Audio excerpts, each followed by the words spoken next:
우리 같이 함께 읽겠습니다. 스바 여왕은 솔로몬의 지혜와 성전 예배의 질서를 보고 감동받아 하나님을 찬송합니다. 이는 진정한 번영의 근원이 하나님께 있음을 보여줍니다. 그러나 솔로몬이 금, 전차, 해상 무역을 통해 막대한 부와 군사력을 쌓아가는 모습은 그 번영이 하나님 중심에서 벗어나 공동체 전체가 얼마나 쉽게 무너질 수 있는지를 경고합니다. 하나님이 주신 지혜와 자원은 정의와 공의를 세우고 이웃을 섬기는 데 사용할 때 진정한 가치를 지닙니다. 지혜로 시작한 인생도 끝에서 무너질 수 있고 하나님이 주신 축복도 탐욕과 과시로 쉽게 타락할 수 있습니다. 신앙은 잘 시작하는 것이 아니라 끝까지 하나님 뜻에 합당하게 살아내는 것입니다.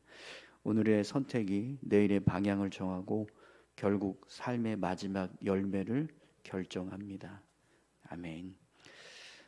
질문인데요. 내가 가진 것을 무엇을 위해 어떻게 써야 할지 하나님께 묻고 있습니까? 이런 질문이 있습니다. 여러분, 오늘 우리가 가지고 있는 것들을 어떻게 사용하고 계신가요?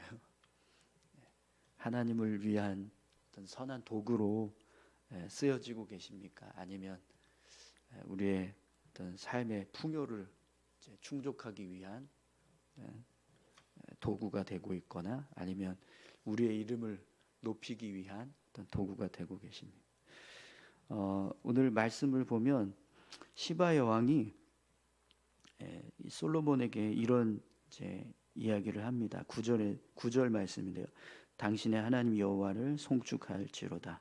여호와께서 당신을 기뻐하사 이스라엘 왕위에 올리셨고 여호와께서 영원히 이스라엘을 사랑하심으로 당신을 세워 왕으로 삼아 정의와 공의를 행하게 하셨도다. 아멘. 하나님께서 이제 솔로몬을 세우시고 또 솔로몬을 통해서 그런 하나님의 어떤 선하신 뜻을 이루어 갈 수 있도록 하셨다. 이런 고백을 이 시바 여왕을 통해서 이제 고백하게 합니다. 솔로몬에게 하나님이 지혜를 주신 이유는 지금 이 시바 여왕이 고백하고 있는 것처럼 정말 하나님께 영광이 되고 또 하나님의 어떤 선하신 뜻을 드러내기 위한 도구로 쓰여지게 하시려고 그래서 하나님이 솔로몬에게 지혜를 주셨습니다. 그런데 그 지혜가 점점 자신의 어떤 부와 영광, 명예를 축적하고 또 쌓아가는 데만 이제 몰입하게 되는 모습을 이제 뒤에 가면서 말씀을 통해서 보게 됩니다.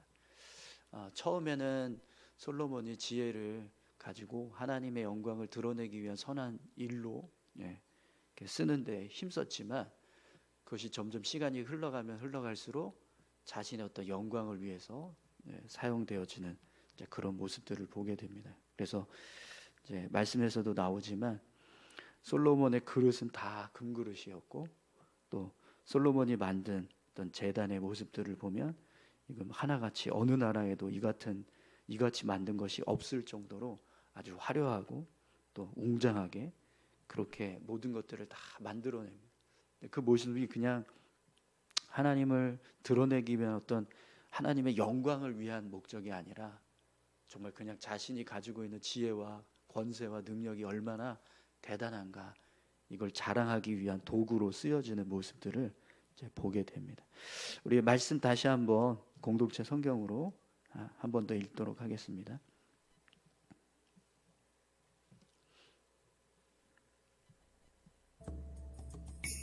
제10장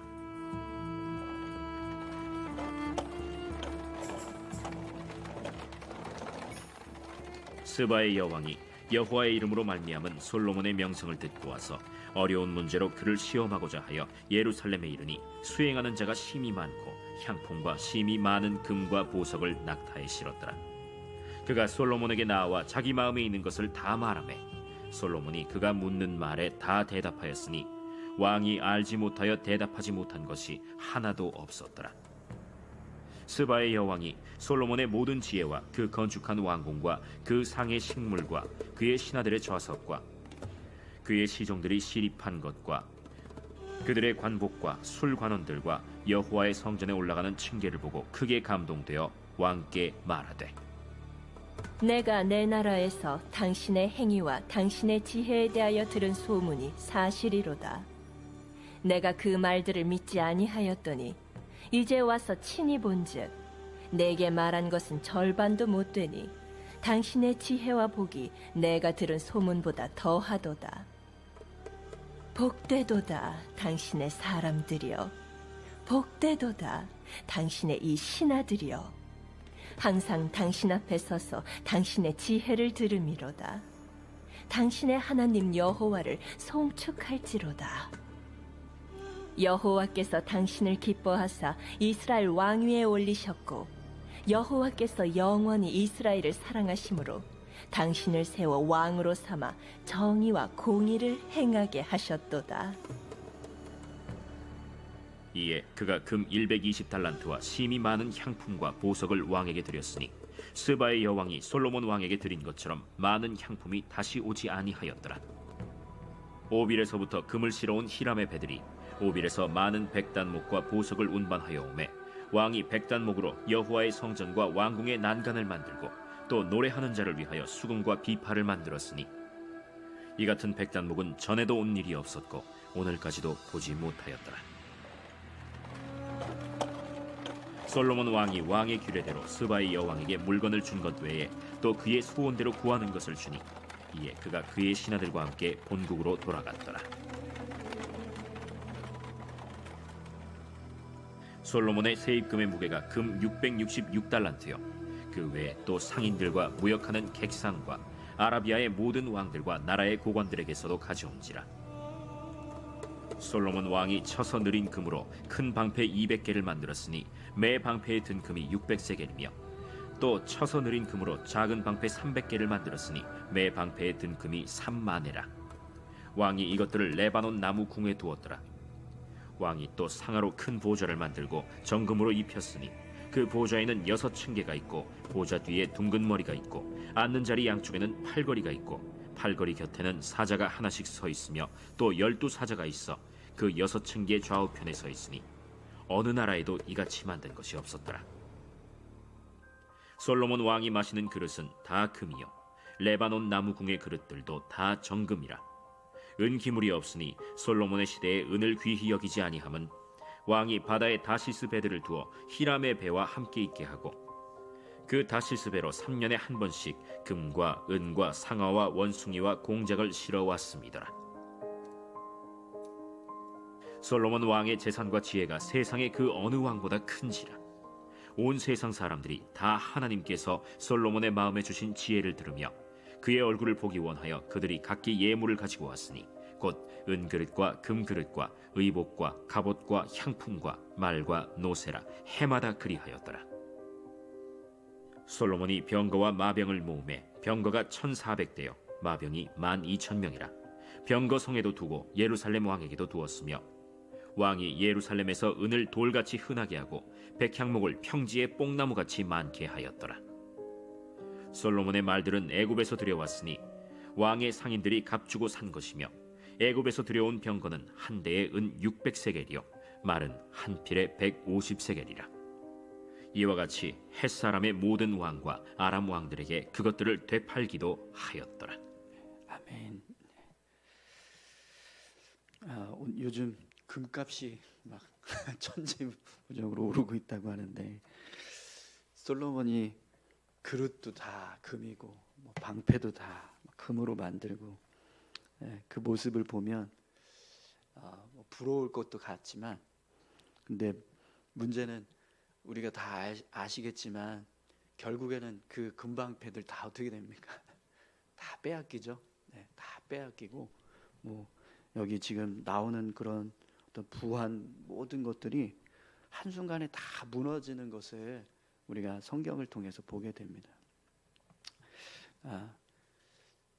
제일 중요한 건 우리가 결국에는 하나님께서 주신 이 모든 지혜와 또 은혜들을 정말 은혜로 생각하고 하나님 위해서 그렇게 귀하게 쓰임 받을 때 그것이 영원하게 지켜질 수 있지.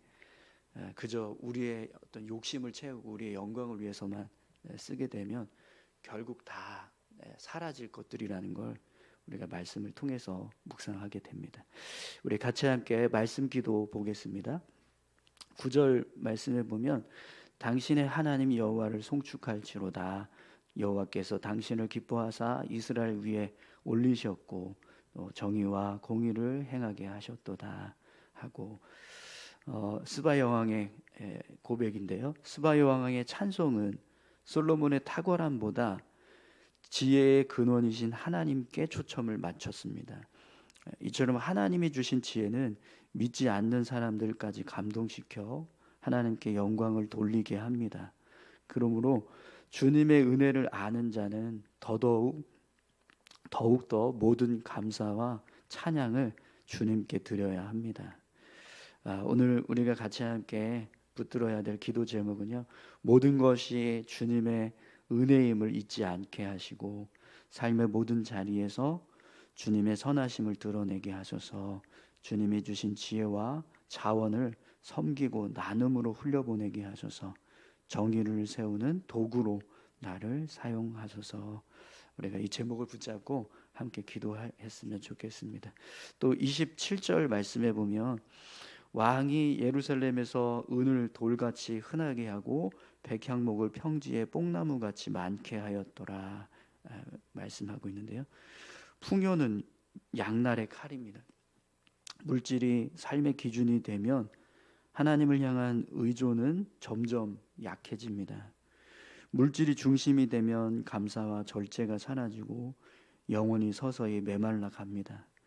감사함은 없는 풍요는 물질 만능주의로 이어지고 결국 영적 빈곤이라는 깊은 결핍을 불러옵니다. 오늘 우리가 같이 함께 붙잡고 기도했으면 하는 기도의 제목은요, 풍요로 인해 마음이 높아지지 않게 하시고 물질을 삶의 주인으로 삼지 않게 하셔서 넘치는 것 속에서 감사와 절제를 배우게 하시고 모든 것이 주님께로부터 왔음을 잊지 않게 하셔서 누리는 풍요가 나눔과 섬김으로 흐르게 하시고 하나님만 의지하는 겸손한 믿음을 지키게 하셔서 우리 이렇게 기도 제목 붙잡고 함께 기도했으면 좋겠습니다. 우리 두 가지 기도 제목 기억하시면서 다 같이 함께 기도하시겠습니다. 하나님 아버지 감사합니다. 하나님 모든 것이 하나님께